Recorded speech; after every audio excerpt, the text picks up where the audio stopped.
c'est ça. Ici, je suis à Moncton, au Nouveau-Brunswick, donc c'est l'heure de midi. Donc, c'est ça. C'est une belle façon d'animer leur dîner. Puis sinon, bonne année tout le monde, et bonne santé, bonheur. Euh, et sans trop tarder, je passe au sujet de notre webinaire, de notre conversation qui porte sur le numéro thématique de l'éducation de francophonie euh, portant sur la résolution de problèmes en mathématiques comme outil pour enseigner et objet d'apprentissage. Et effectivement, je suis très heureux de pouvoir vous présenter non seulement, c'est ça que notre présentation a été préparée avec Annie Savard, ma collègue qui était co-responsable de ce numéro, et que je remercie sincèrement de tout ce qu'on a vécu durant un bon un an et plus, mais surtout un gros merci à tous nos auteurs et auteurs qui ont contribué, parce que sans ces contributions-là, on n'aurait pas eu le numéro, c'est clair. Et donc, vous voyez qu'on a, on a 26, j'ai compté, j'espère que j'ai bien compté. Déjà, un premier problème mathématique, est-ce que j'ai bien compté le nombre d'auteurs? Mais en tout cas, il y en a 26 pour 11 textes. Et effectivement, nos auteurs proviennent de différents endroits de l'Europe, en France, puis en Belgique, puis du Canada, du Québec et du Nouveau-Brunswick.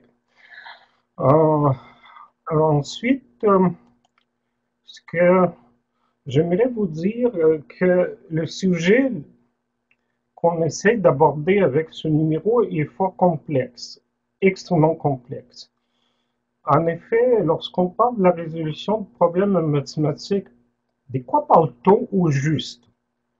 Un outil, un objet, une habileté, une compétence, autre chose, de tout ça?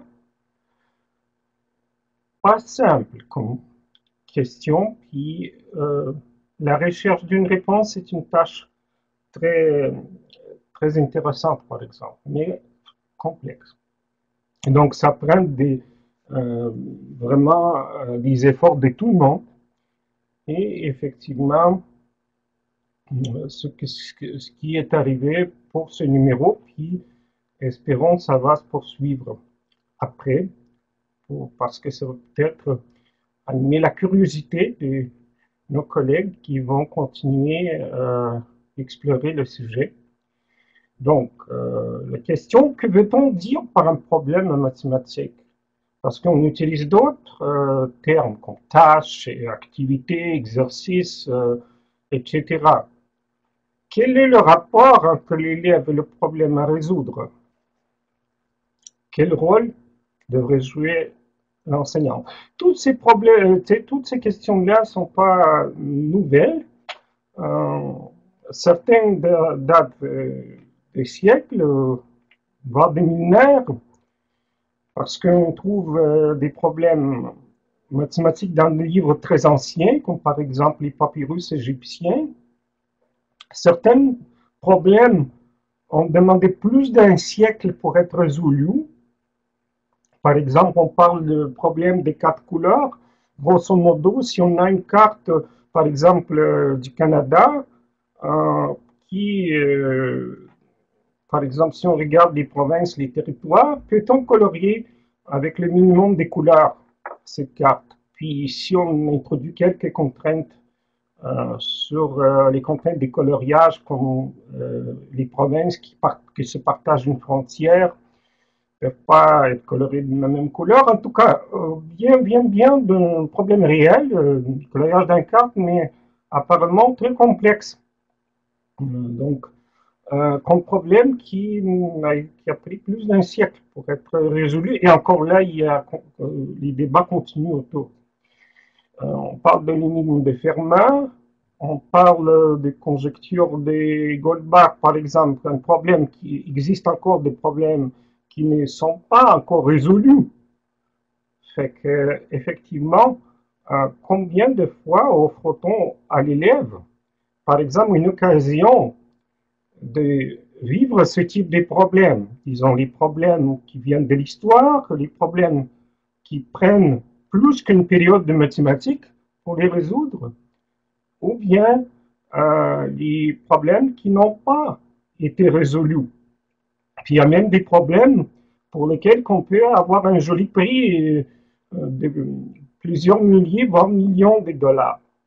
Donc, c'est tout ça, c'est intéressant. Puis après tout, oui, le plaisir dans tout ça. Donc, euh, effectivement, cette problématique concernant les problèmes mathématiques, la résolution de problèmes mathématiques suscite plusieurs débats. Je n'ai pas donné que quelques exemples, comme par exemple en 2009, j'ai compté 3 groupes de travail au Forum canadien sur l'enseignement de mathématiques. Donc 3 groupes de travail sur 8, si je ne me trompe pas, peut-être sur 7, qui ont porté sur la résolution des problèmes au primaire, au secondaire, sur l'évaluation. Ensuite, il y avait des débats assez récents au sein du groupe de didactique des mathématiques du Québec. Entre autres, on en a parlé en examinant le rôle des contextes dans l'enseignement de mathématiques en 2010 à Moncton. D'ailleurs, c'est là qu'on a commencé notre discussion pour faire un numéro. Puis effectivement, c'est ça. Puis ensuite, le travail s'est poursuivi. Il y avait même un colloque réservé à la résolution de problèmes mathématiques en 2012. Lors du colloque de l'espace mathématique francophone en Suisse, un événement international, il y avait un projet, entre autres, qui portait un regard comparé sur le développement de l'enseignement de mathématiques dans le monde, puis plusieurs présentations portaient sur le rôle de la résolution des problèmes et les enjeux qui sont liés. Et finalement, cette étude internationale PISA, qui se déroule depuis 2000, déjà 2 fois en 2003 et 2012, portée spécifiquement sur la culture mathématique, et tout ceci à travers la résolution de problèmes.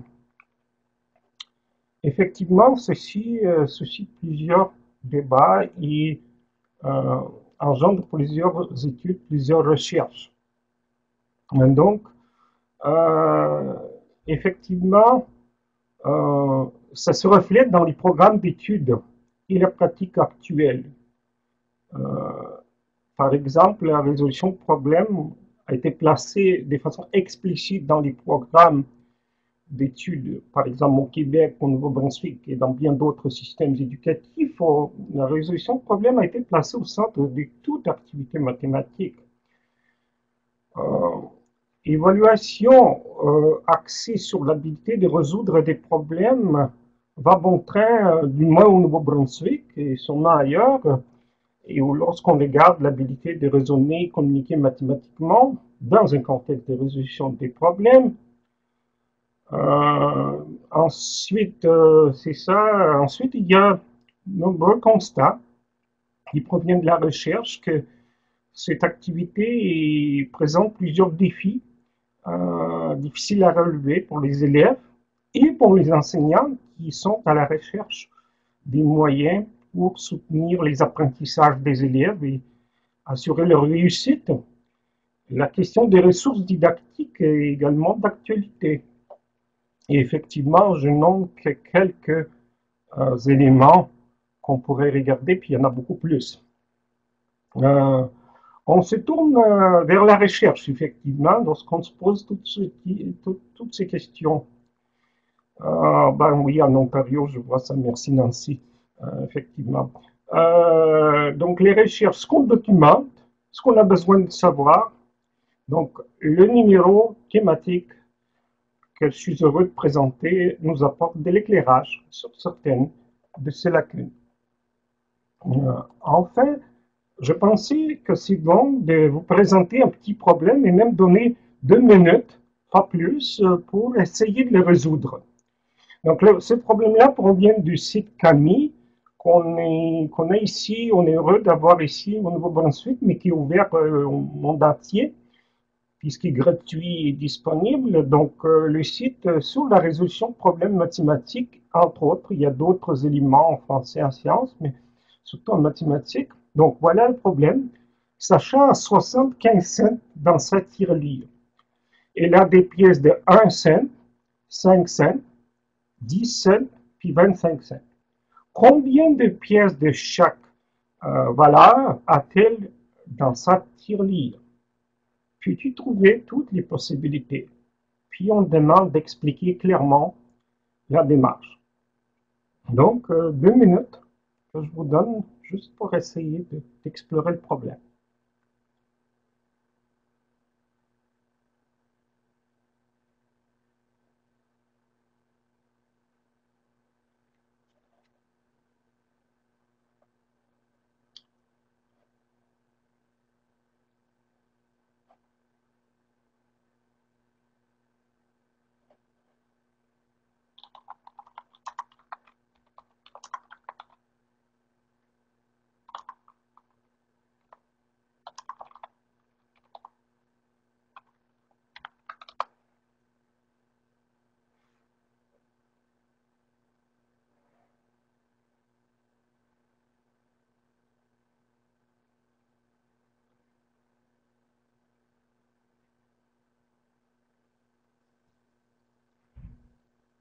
Alors, pendant que les gens réfléchissent un peu au problème posé par Victor, je vois qu'il y a des gens qui indiquent que la présentation s'affiche moins bien. Peut-être essayer juste de quitter l'activité en cliquant sur activité en haut, puis quitter l'activité, puis ensuite revenir. Si vous n'avez pas de problème, ne faites pas ça, là, ça va être beau, mais ceux qui ont des problèmes d'affichage, peut-être essayer de réintégrer l'activité.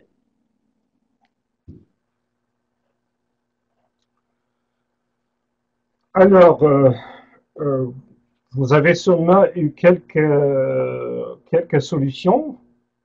Je ne sais pas si quelqu'un en a trouvé plus de 100. Non? Plus de 50? Plus de 10?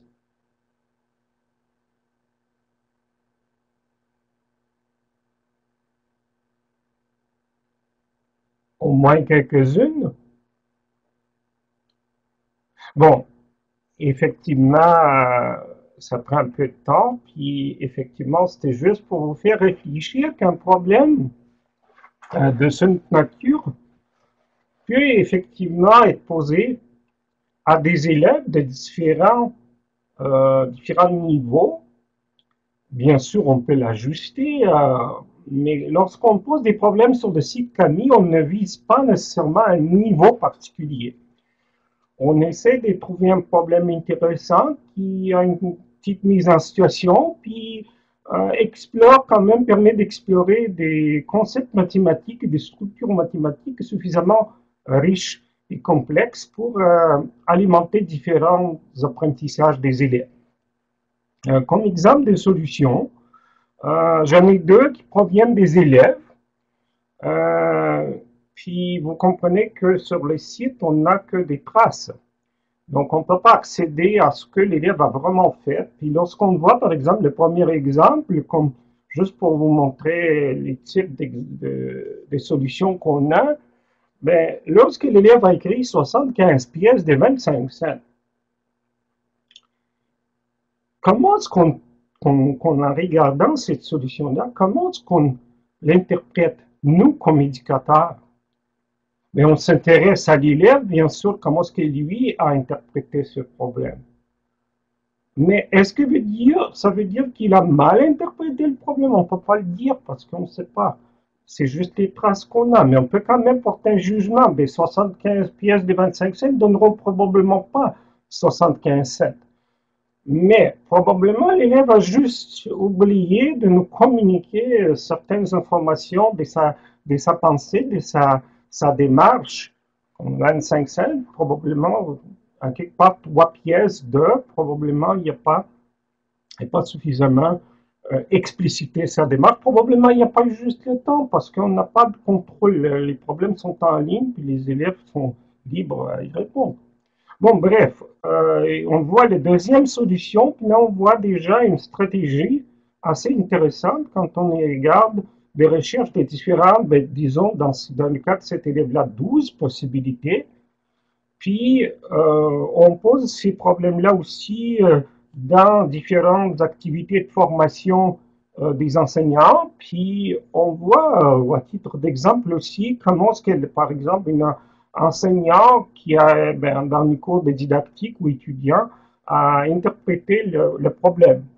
Donc, vous voyez, on voit les X, les Y, les Z, puis on peut s'entendre dans des équations, par exemple, et un tableau.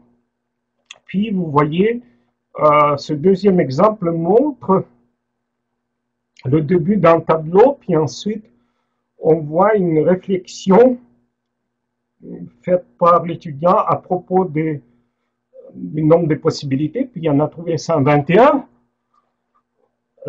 Donc, il y a aussi observé différentes régularités dont il parle pour essayer de trouver, de faire sa recherche qu'il appelle systématique dans son explication.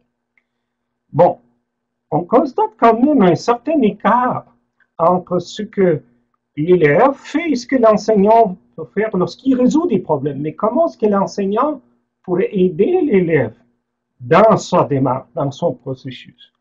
Et ça, c'est une question qui demeure encore d'actualité et c'est pourquoi j'essaie de retrouver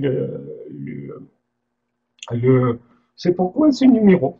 Donc, le reste de quelques 10 minutes de ma présentation, je veux juste survoler les problématiques, les questions soulevées par nos auteurs et par la suite, je vais prendre vos questions, mais en espérant toujours que ça alimente votre intérêt pour la lecture des articles au complet, puisque chaque article est très différent, même si c'est un sujet de résolution de problème, mais on a vu déjà, on peut parler de la nature, les types du problème, la nature, est-ce que c'est un problème ouvert ou fermé? Est-ce que c'est un problème dans un contexte, mais quel contexte? On n'a plus d'un seul, par exemple au Canada. Lorsqu'on a posé ce problème sur le site Camille, on avait des pièces d'un seul.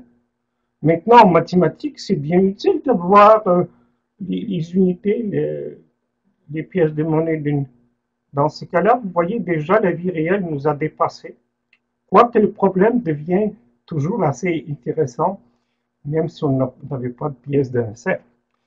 Bref, euh, nos deux premiers articles dont je vous parle, écrits par La Joie d'Edna et par Maillot et Proulx, portent sur des questions plutôt d'ordre général, historique et épistémologique de la résolution de problèmes. Ça donne une bonne, disons, un bon fond des problématiques et de l'histoire et des nouvelles tendances à résolution de problèmes. Par exemple, que sait-on des conseils donnés aux enseignants pour aborder la résolution de problèmes en classe?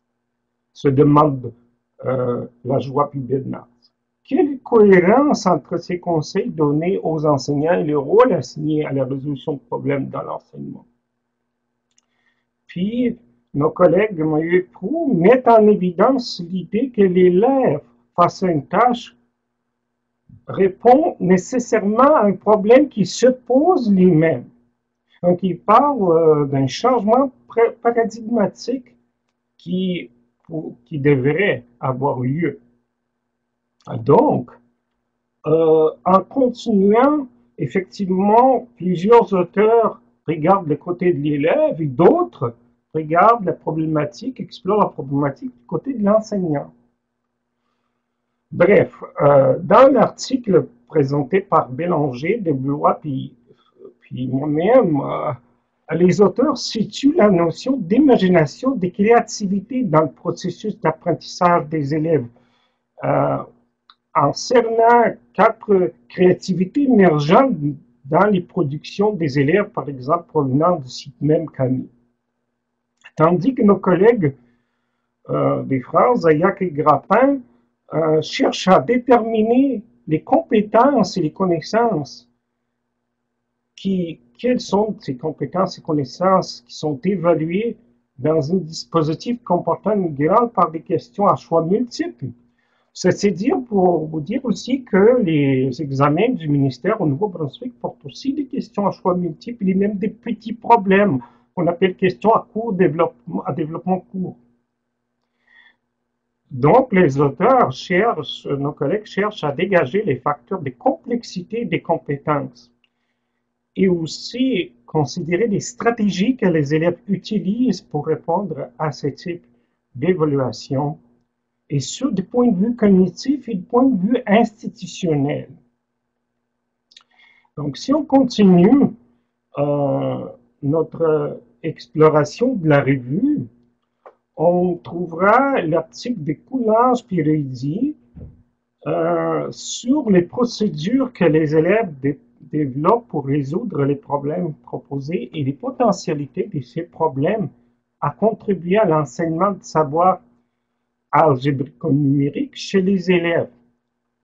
Un dispositif collaboratif entre les chercheurs, les professeurs et les élèves de 10 à 11 ans. Donc, effectivement, vous voyez la richesse de différentes questions qui sont abordées et différentes problématiques qui tournent autour de l'activité d'élève. Mais l'activité mathématique de l'élève est fort complexe pour effectivement avoir des liens forts avec les habiletés en lecture qui sont explorées. Donc, ces liens entre les habiletés liées à la lecture et à la résolution de problèmes écrits en mathématiques exploités par Goulet, et vous voyez qui nous apporte de l'éclairage sur les facteurs qui sont les plus, apparemment, ce facteur de l'inférence qui fait, mais comme je dis, il faudra lire tout le texte de l'article pour en apprendre plus. Ensuite de ça, effectivement, on semble que, bon, à l'école même primaire, on aborde pas mal la résolution des problèmes, que on peut peut-être s'entendre qu'à l'université, ça devient un jeu d'enfant. Et pourtant, l'article de Rio et Couture portant sur le traitement d'un problème additif des comparaisons chez les étudiants universitaires, cherchant à déterminer si la congruité entre l'écriture du nombre et la relation exprimée, l'apparence d'une relation de proportionnalité entre les valeurs numériques sont des variables à considérer lors de la conception de tels problèmes. Puis vous allez voir que la réponse n'est pas si simple lorsqu'on parle des étudiants universitaires. Ensuite de ça, ils viennent des activités de soutien aux enseignants et aux élèves. Donc, des côtés de l'enseignant, par exemple, Savard et Polotskaya explorent la gestion de l'accessibilité aux mathématiques dans la résolution de problèmes textuels, ayant des structures additives par les enseignants première, deuxième année du primaire. Donc, on parle des élèves de 6-7 ans. Et effectivement, on parle aussi des ateliers d'accompagnement didactique préparés par les auteurs, puis effectivement, ils rendent compte de leurs recherches. Donc, c'est ça. Je vois déjà une petite question. Quand je travaille avec les enseignants, on me demande toujours une banque de résolution de problèmes. Est-ce que ça existe? Ah oui, le site Camille, pour l'instant, sous forme d'archives, a quand même une bonne 700 problèmes qui sont disponibles. Mais il y a d'autres sites que je pourrais probablement envoyer à Étienne. Je ne sais pas si on peut l'inclure en quelque part, mais comme je dis, Oui, il y a d'autres ressources. Il y a un site même qui s'appelle Récré mathématique, quelque chose de même, récréation mathématique. Il y a des tonnes de problèmes. Donc, voilà. Euh, mais c'est pas évident de trouver un bon problème, par exemple. Parce que la situation. Oui, récré en maths, merci beaucoup, Geneviève. Euh, ben, il y a des tonnes de problèmes, il y a même des stratégies de résolution de problèmes dont on parle sur ce site. C'est une autre excellente ressource. Effectivement, on peut parler aussi des problèmes des compétitions mathématiques. Par exemple, il existe une association des jeux mathématiques et logiques extrêmement fertile. Lorsque j'étais enseignant moi-même au primaire avant de venir à l'université, j'ai utilisé ce concours pour euh, avec tous mes élèves finalement de la classe. Et puis je trouvais que plusieurs problèmes. Bon, j'avais des élèves participant au concours qui peut amener les finalistes à Paris. Donc, c'est un concours pour la finale internationale, mais en salle de classe, en adaptant à la réalité de votre salle de classe, on peut toujours se servir de leur banque extrêmement riche. Puis, je m'excuse, je n'en nomme que quelques-unes. Ensuite de ça, effectivement, l'accompagnement didactique, ça se poursuit avec le travail de Laurenté et ses collaborateurs, co-auteurs, Assoud, Tambonne, Morin, Codebeau, Marchand, qui mettent en place un système didactique auxiliaire, ce qu'ils appellent sous forme d'une science de travail avec les élèves, qui présume être en difficulté 2 jours avant la résolution d'une situation de problème en classe. Super intéressant ce qui arrive après. Donc, bonne lecture ici. Desmonti puis Fagnan, nos auteurs belges, nous parlent, questionne des tâches complexes. À partir de la résolution des tâches complexes, questionne les exploitations collectives que les enseignants proposent pour aider les élèves.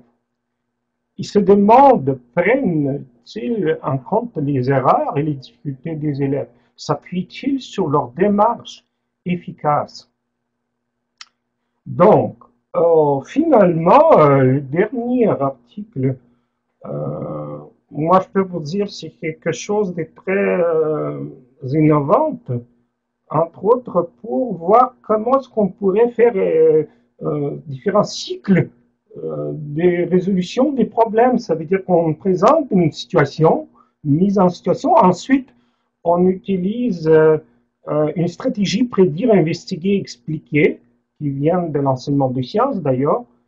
On utilise aussi un logiciel dynamique qui permet par exemple de modifier les paramètres des fonctions pour voir comment ça fonctionne, quelles sont des observations que les élèves peuvent faire et les explications qu'ils peuvent trouver pour revenir aux problèmes posés et ainsi faire différents cycles d'aller-retour.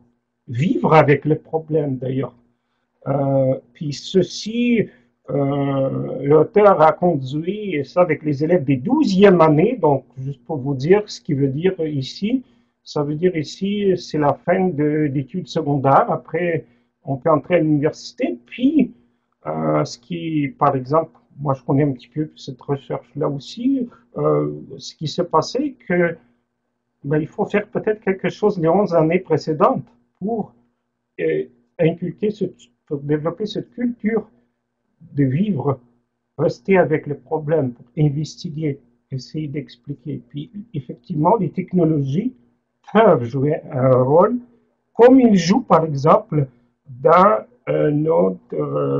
notre présentation d'aujourd'hui, parce que ça me permet de contacter, communiquer avec vous tous à distance.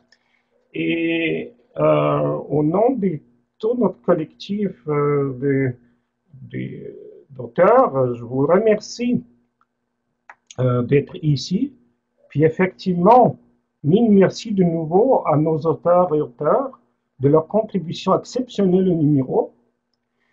Puis je vous souhaite une bonne lecture. Puis j'ai 12h31 tout de suite sur mon cadran. Je pense que j'ai réussi à entrer dans les 30 à peu près minutes. Merci beaucoup. Donc, je suis Oui, ouvert à vos questions, vos merci. commentaires. Merci beaucoup, Victor. C'est apprécié. Il y a eu une question qui est apparue il y a quelques secondes de la part de Julie Bellavance qui dit que elle, c'est la difficulté en Ontario, c'est surtout l'engagement des élèves en mathématiques de 14 ans et plus, puis les compétences du 21e siècle, dont la métacognition, l'établissement de conjectures en mathématiques, et les difficultés des enseignants de s'éloigner du modèle traditionnel d'enseignement pour un modèle axé sur un apprentissage global du curriculum, mais non des unités liées à des domaines particuliers. Là, c'est un énoncé assez complexe et assez long, mais c'est quel problème on pourrait voir, puis quelle solution on pourrait poser pour régler ce problème-là des difficultés d'évolution de l'apprentissage. Une réponse très facile et courte, ça serait d'ouvrir l'appel à un autre numéro éducation et francophonie portant sur les problématiques soulevées parce que je les trouve extrêmement riches et intéressantes et ça me permet aussi en même temps de remercier la revue d'avoir soutenu l'idée de faire un numéro portant sur la résolution du problème mathématique qui, du coup, nous amène à toute une gamme des questionnements que d'ailleurs sont explorés dans d'autres numéros qui existent déjà, surtout si vous regardez l'évolution des tendances nouvelles en éducation. Je pense que la revue, effectivement, c'est un outil indispensable. En même temps, la pratique est quand même reste une pratique. Puis effectivement, création de ces occasions pour les élèves de vivre les mathématiques comme quelque chose de vivant, quelque chose d'intéressant, développer leur passion.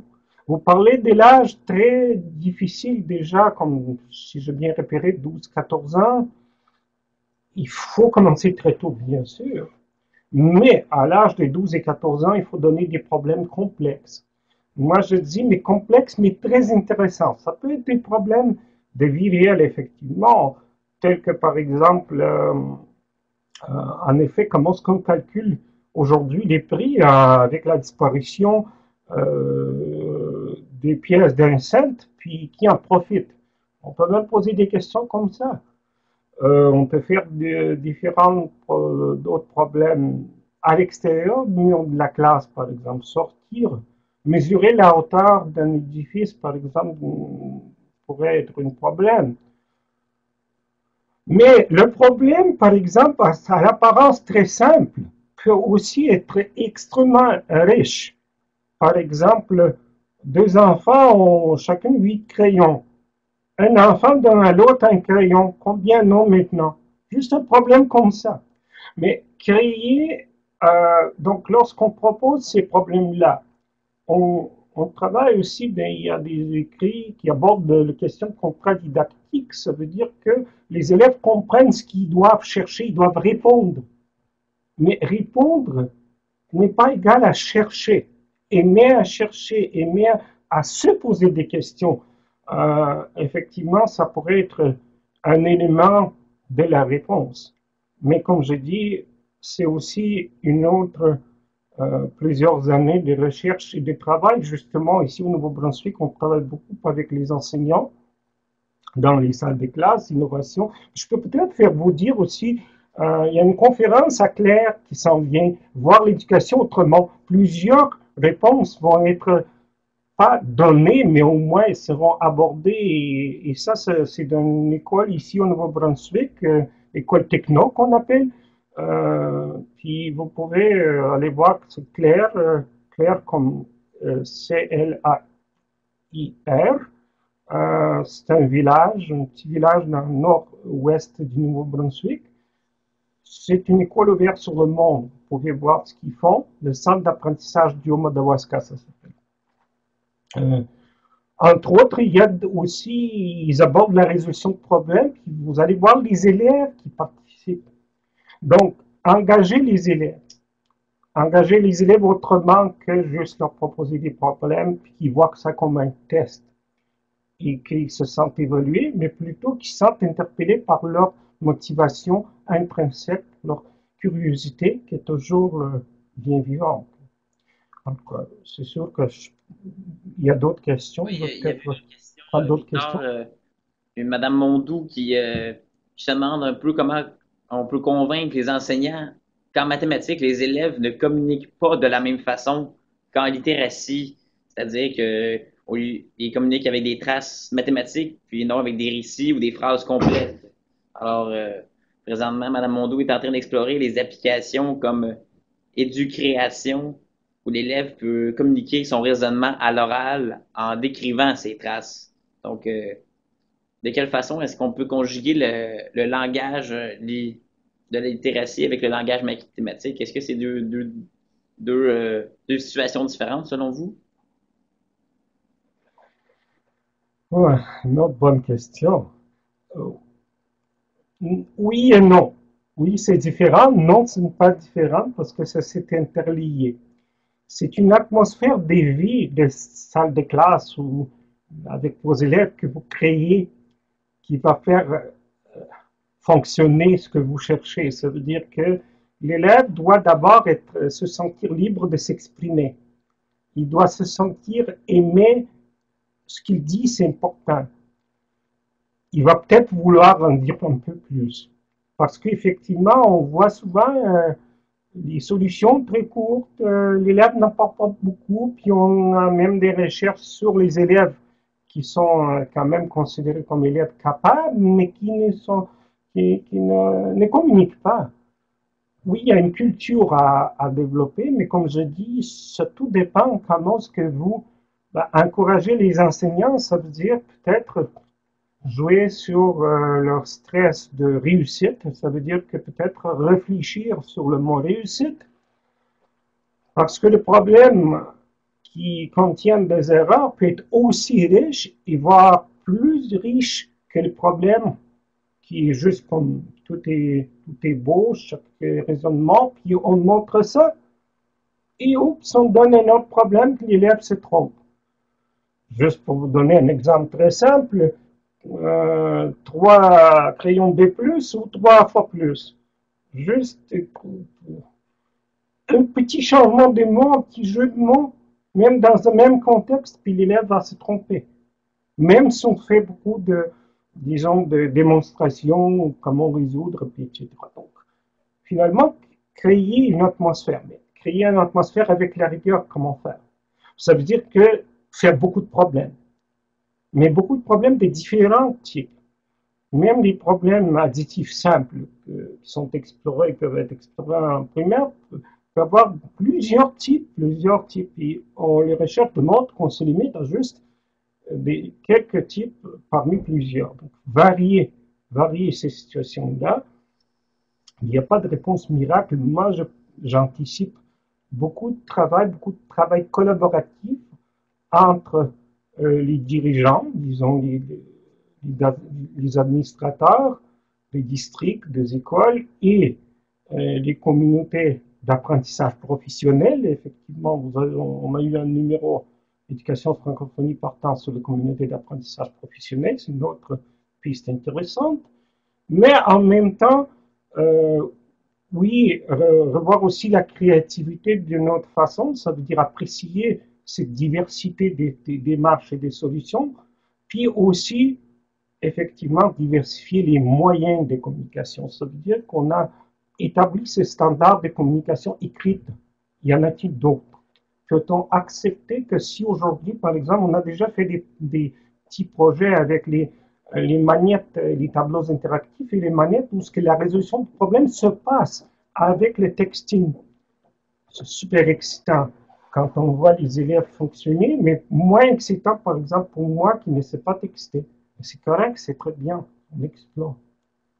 Donc, vous voyez, je ne sais pas si je réponds moi en partie. Merci pour le lien vers Claire. Y a-t-il d'autres On voit questions? que l'enseignant aussi doit quand même s'engager dans l'apprentissage et dans les problèmes qu'il propose aux élèves. Oui.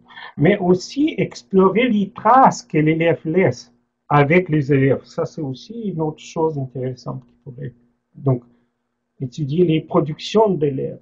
À partir de productions d'élèves, d'autres élèves peuvent apprendre. Bien sûr, l'apprentissage collaboratif est extrêmement intéressant.